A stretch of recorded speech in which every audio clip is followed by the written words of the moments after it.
अस्सलाम वालेकुम दोस्तों, मैं हूं शाज़िया अहमद और आपको अपने चैनल हेल्थ एंड ब्यूटी में वेलकम करती हूं। उम्मीद है कि आज सब बहुत अच्छे से होंगे। जी दोस्तों, मेरी कोशिश यही होती है कि मैं मौसम के हिसाब से आपको कुछ अच्छी रेसिपी बताऊं ताकि ना आपको परेशानी हो और खाने में भी बहुत मज़ेदार और जायकेदार हो। इस वक्त जो है गर्मी का मौसम है और इस मौसम में जो है आपको पता है कि कैरी बहुत ज़्यादा आती है। तो इस वक्त जो कैरी है बहुत खट्टी खट्टी जो है बाज़ारों में आ चुकी है। तो सोचा मैंने कि क्यों ना आपको मैं कैरी की कुछ रेसिपी बताऊं। तो आज मैं आपको कैरी की जो है खट्टी मीठी जो है चटनी बना के दिखाऊंगी, जो कि बहुत ही मज़ेदार है, खाने में भी जायकेदार है और बनाना तो बहुत ही आसान है। चंद मिनटों में ये 10 से 15 मिनट में तैयार हो जाती है और बहुत ही मज़ेदार होती है। तो चलिए फिर वीडियो को स्किप मत कीजिएगा और वीडियो को स्टार्ट करते हैं। वीडियो स्टार्ट करने से पहले अगर आपने अभी तक मेरा चैनल सब्सक्राइब नहीं किया है तो जल्दी से सब्सक्राइब कर दीजिए और साथ में लगे आइकॉन के बटन को प्रेस करें ताकि मेरी नई वीडियो की नोटिफिकेशन आप सबको सबसे पहले फ्री में देखने को मिले। वीडियो अच्छी लगे तो लाइक एंड शेयर ज़रूर कीजिएगा। जी, ये कैरी मैंने जो ली है ये तो बहुत ज़्यादा है। ये तकरीबन 3 किलो के करीब है क्योंकि बहुत ये बड़ी है। लेकिन मैं जो है क्या कहते हैं, इसमें से जो है सिर्फ 1 किलो जो लूँगी। 1 किलो या आधा किलो बहुत है, उसकी मैं मीठी जो है चटनी बनाऊँगी और इसी में से जो है मैं आधी जो कैरी खाऊँगी चाट मसाले के साथ। जी दोस्तों, क्योंकि कैरी मुझे बहुत पसंद है, मैं ऐसी रुखी कैरी खाती हूँ। तो चटनी के लिए मैं इसमें से आधा किलो या 1 किलो बहुत है। चटनी बनाने के लिए मैंने 2 चम्मच जो है ज़ीरा लिया है, 2 चम्मच कुटी मिर्च और 1 चम्मच हल्दी, आधा चम्मच मेथी दाना, 1 चम्मच नमक लिया है और 1 चम्मच पिसी मिर्च और आधा चम्मच जो है मैंने वो ली है कलौंजी। अच्छा, ये कुटी मिर्च ये वो है जो मैंने आपको पहले भी बताया था कि मैं हरी मिर्चें सुखा के और फिर इस तरह की मैं कुटी मिर्च बनाती हूँ। तो ये मसाला अब रेडी। मीठी चटनी के लिए मैंने आधा किलो ये कैरी को छील के इसके मैंने छोटे छोटे पीसेस किए इस तरीके से, ताकि जो है ये इस तरह की हम चटनी बनाते हैं बहुत ही मज़े की बनती है।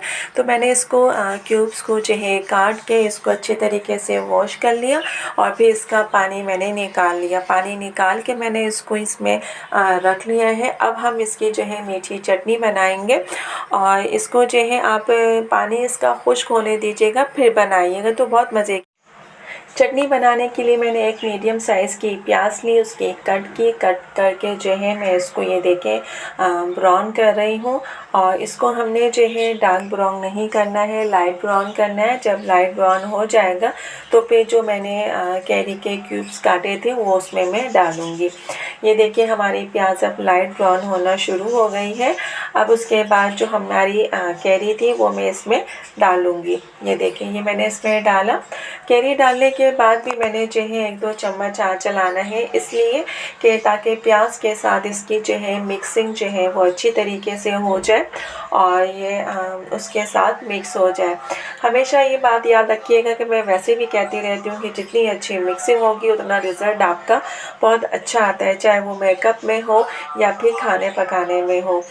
अब ये देखिए मैं इसके साथ इसको मिक्स करूँगी और इसको 1-2 मिनट ऐसे ही पकाऊंगी ताकि जो है ये इसके साथ हो जाए और जो उसका रस है वो प्याज के साथ और प्याज का जो रस है वो कैरी के साथ मिक्स हो जाए और दोनों के जो है एक साथ जो है मतलब जायके में भी आ जाए। उसके बाद ही जो सारे मसाले मैंने निकाले थे वो मैं डालूँगी और मसाले डालने के बाद इन सबको मैं अच्छी तरीके से फिर मिक्सिंग करूँगी और फिर मैं इसको चम्मच से चलाऊँगी ताकि सारे मसाले जो हैं कैरी और प्याज के साथ एक जान हो जाए, मतलब मिल जाए और उनके साथ जो है मिल के खुश खुर्रम खेले कूदे। ये देखिए अब मैं इसको अच्छे तरीके से मिलाऊंगी। देखिए देखने में कितनी अच्छी ये चटनी लग रही है, दिल चाह रहा है कि बस आप ऐसे ही खा लो। और अगर जो चीज़ दिखने में अच्छी लगती है तो फिर खाने को भी दिल चाहता है। ये देखिए मैं करीब से भी आपको दिखा रही हूँ कि अभी मैंने सिर्फ मसाला डाला है और वो कितनी अच्छी लग रही है दिखने में। जब दिखने में कोई चीज़ अच्छी लगे तो खाने में तो भाई कमाल ही होता है। इसे आप पराठे के साथ, सादी रोटी के साथ, ताफ्तान और शीमाय के साथ भी खा सकते हैं। अब मैं इसमें थोड़ा सा जो है पानी डालूँगी और पानी डाल के 1-2 चम्मच चलाऊँगी और उसके बाद मैं इसको जो है मीडियम लो में जो है तकरीबन जो है हम इसको 10 मिनट तक जो है ढक के पकने देंगे, क्योंकि ये जितनी हल्की आंच में चटनी बनती है उतनी ही जायकेदार और मज़े की होती है। तो इसको आपने तकरीबन 10 मिनट के लिए जो है आपने ढक के पकाना है, ताकि ये अच्छे तरीके से खूब गल भी जाए और जितनी ये गलेगी उतनी ही अच्छी और जायके में और मज़ेदार भी बनेगी। ये देखिए आहिस्ता, अब ये देखिए हमारी चटनी थोड़ी तैयारी पे है। बस थोड़ा सा ये कि 1-2 हाथ लगाने के बाद मैं इसको जो है डिश में निकाल लूँगी और फिर मैं डिश में निकालने के बाद आपको बताऊँगी। ये देखें बहुत ही मज़े की बनती है और फिर सबसे मज़े की बात ये कि 10 से 15 मिनट में ये चटनी हमारी मिलके तैयार हो जाती है। अगर आपके यहाँ कोई मेहमान आ जाए और अगर कुछ घर में नहीं है ऐसी कोई, तो आप ये जो है 15 मिनट में चटनी बना सकते हैं, पर सूरत दीगर कैरी होनी चाहिए। जी दोस्तों, तो देखा आपने कि कितनी मज़ेदार और जल्दी से तैयार होने वाली ये रेसिपी है, जो कि बहुत ही मज़ेदार और खाने में जायकेदार होती है। इसका जो जायका है खट्टा भी होता है और मीठा भी, यानी कि खट मीठा या खट्टी मीठी जो है ये चटनी बहुत ही मज़ेदार है। इसको आप जो है नाश्ते में भी खा सकते हैं पराठे के साथ, और गरम गरम अगर रोटी है या नान है, ताफ़तान, शीमार, सबके साथ ये बहुत टेस्टी लगती है खाने में। लेकिन अगर आप पराठे के साथ खाएं तो इसका तो कोई जवाब ही नहीं है, बहुत ही मज़ेदार होती है। और आप ये देखें मैं पहले भी कहती हूँ कि जो चीज़ दिखने में अगर अच्छी लगती है तो वो खाने में बहुत ही मज़ा आता है, कि दिल चाहता है कि बस खाते जाओ। तो आप ये देखें कि कितनी अच्छी लग रही है दिखने में, और जितनी अच्छी ये दिखने में लग रही है उतनी ही अच्छी ये खाने में भी है। तो यकीनन आपको ये पसंद आएगी, आप भी ट्राई ज़रूर कीजिए।